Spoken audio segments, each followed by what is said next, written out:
কতগুলো ছবি একটা ছবি কিন্তু দেখাতে হবে দিয়ে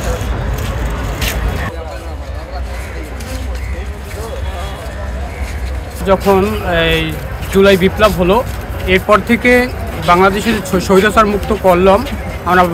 বৈষম্যবিরোধী ছাত্র আন্দোলন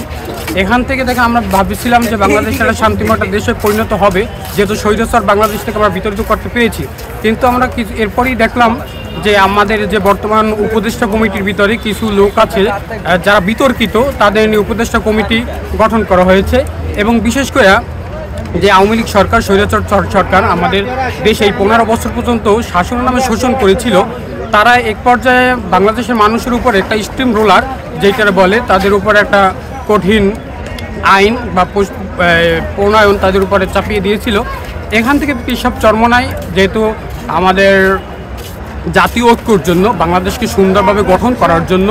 একটা সুন্দর সমৃদ্ধ রাষ্ট্র প্রতিষ্ঠা করার জন্য যে আবেদনটা করে সেটা পিআর পদ্ধতি হলো বিশেষ করে সব দলের সহমত থাকবে বিশেষ করে দেখবেন আমরা যখন আগের সিস্টেমে ভোট দিতাম তখন একটা দল দেখা যায় 30% ভোট পাই সেই সরকার গঠন করতো। আপনি জানেন যে বিশ্বপ চরমনায় প্রতিষ্ঠিত সংগঠন ইসলামী ছাত্র আন্দোলন বাংলাদেশ প্রতি বছরই সেন্ট্রাল কনভেনশন হয় এই কেন্দ্রীয় কমিটি সারা বাংলাদেশি জেলা মহানগর এবং শিক্ষা প্রতিষ্ঠানগুলোতে যেগুলো কেন্দ্র নিয়ন্ত্রণ করে সেখানে কমিটি করে এবং এর একমাত্র উদ্দেশ্যটাই হচ্ছে মানে আল্লাহ তাআলার সন্তুষ্টি আর লক্ষ্যটা হচ্ছে জাহিলিয়াতের অবসান এবং ইসলামী হুকুমত প্রতিষ্ঠা অর্থাৎ এই যে মানে কমিটি 3 সদস্য বিশিষ্ট কমিটি হলো এরপর পূর্ণাঙ্গ কমিটি হবে এই কমিটি সারা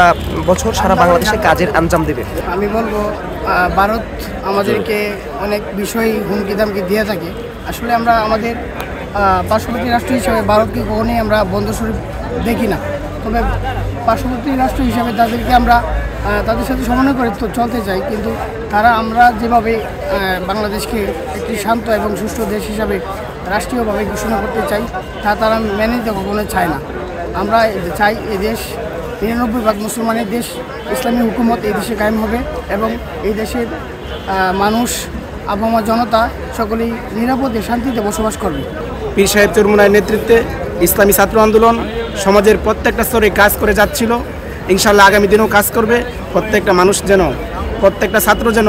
তাদের সেই পূর্ণ অধিকার ফিরে পায় এজন্য আজকে আমাদের এখানে আসে। আর আমরা আজকে পীর সাহেবের নেতৃত্বে যে কথা বলেছেন